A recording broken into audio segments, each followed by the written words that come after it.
நான்தான் எல்லாம், என்னால்தான் முடியும் என்ற எண்ணம் உள்ளவரா நீங்கள்? தயவுசெய்து இந்த பதிவை கேளுங்கள். இந்த உடம்புதான் இதுவரை இளமையை சுகித்ததா? இந்த சூம்பும் மார்புகளுக்கா இத்தனை கண்கள் வட்டமிட்டது? பெருத்தன சிறுக்கும் சிறுத்தன பெருக்கும் என்று பட்டினத்தார் பாடியது இந்த நிலையற்ற பொய் வாழ்வைதானா? இன்னும் இழுத்துக் கொண்டிருக்கிறான், செத்து தொலையவில்லையே என்று மனைவியும் சுற்றமும் பேசியது எனக்கு அவர்கள் என்னை 100 ஆண்டு வாழ்க என வாழ்த்தியது நினைவுக்கு வந்தது. இதுவரை எனது கோடாரியால் நான் எனது வேரையல்லவா வெட்டியிருக்கிறேன். நான் விரும்பியவையெல்லாம் என்னை வெறுத்துக் கொண்டிருந்தது. இளமையாயிருக்கும்போதே முதுமையை பழகியிருக்க வேண்டும். அறுசுவை உணவை தேடி தேடி உண்ணும்போதே அது மலமாகும் என்று உணர்ந்திருந்தால் அடுத்தவர் உணவை நான் பறித்திருக்க மாட்டேன்.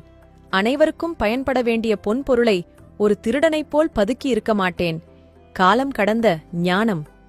பாயும் நோயும் தவிர யார் துணை வரப்போகிறார்கள்? இறந்தாலும் எனக்காக யார் அழப்போகிறார்கள்? பிணமான பின் இந்த மாளிகையும் பணமும் எனதென்று நான் சொந்தம் கொள்ளவா முடியும்? சந்தனத்தால் மணந்த உடல் என்றாலும் இறந்தால் மணக்கவா போகிறது? கண்ணே மணியே என்று கொஞ்சிய தாயும், காதலா என் உயிரே என்று சொன்ன மனைவியும் பிணமான பின் சுடுகாட்டில் அல்லவா விட்டு செல்வார்கள்? பிரியமாட்டேன் என்று சொன்னவர்கள் பிணம் என்று வீசி சென்ற பிறகு மண் என்னை பார்த்து, மகனே நான் இருக்கிறேன், என் மடியில் வந்து உறங்கு என்று என்னை மார்போடு தழுவிக்கொண்டது. உங்கள் உடலில் இருக்கும் ஒவ்வொரு உறுப்பும் நீங்கள் உயிருடன் இருக்கும் அத்தனை நாளும் பயன்படுத்தவே படைக்கப்பட்டிருக்கிறது.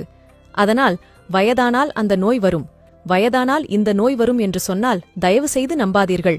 உங்கள் கூடவே வாழும் மிருகங்களைப் பாருங்கள். மரணம் வரும் வரை தன் வேலைகளை தானே செய்து கொள்கிறது. எந்த பறவைகளும் தனக்கு வயதாகிவிட்டது என்று தன் குஞ்சிடம் சாப்பாடு கேட்பதில்லை. எந்த மாடும் படுத்துக்கொண்டு தன் கன்றிடம் தண்ணீரோ உணவோ கேட்பதில்லை. எந்த பூனையோ நாயோ படுத்த படுக்கையாக இருந்து கொண்டும் மலம் கழிப்பதில்லை. மரணமடையும் நாள் வரை ஆரோக்கியமாக சுயமாக தன் வேலைகள் அனைத்தையும் செய்கின்றன. மனிதர்கள் மட்டும்தான் வயதானால் நோய் வரும், இயலாமை வரும் என்று நம்பி அடுத்தவர்களை எதிர்பார்த்து வாழ ஆரம்பிக்கிறார்கள்.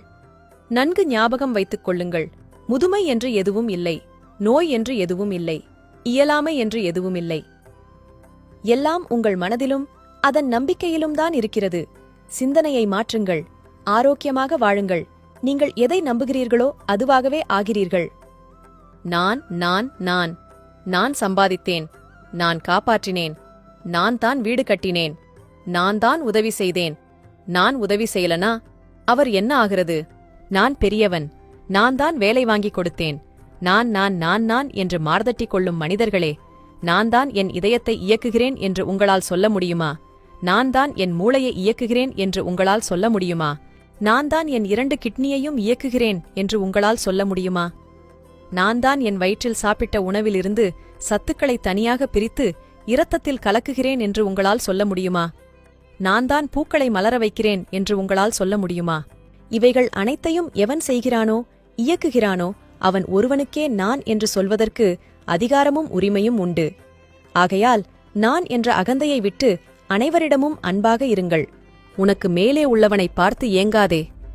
தாழ்வு மனப்பான்மை வரும். உனக்கு கீழே உள்ளவனை ஏளனமாய் பார்க்காதே. தலைக்கணம் வரும். உன்னை யாரோடும் ஒப்பிடாமல் நீ நீயாக இரு. தன்னம்பிக்கை வரும். இதுபோல பயனுள்ள பதிவுகளுக்கு ஜே ஹெல்த் பக்கத்தை ஃபாலோ செய்யுங்கள். நன்றி.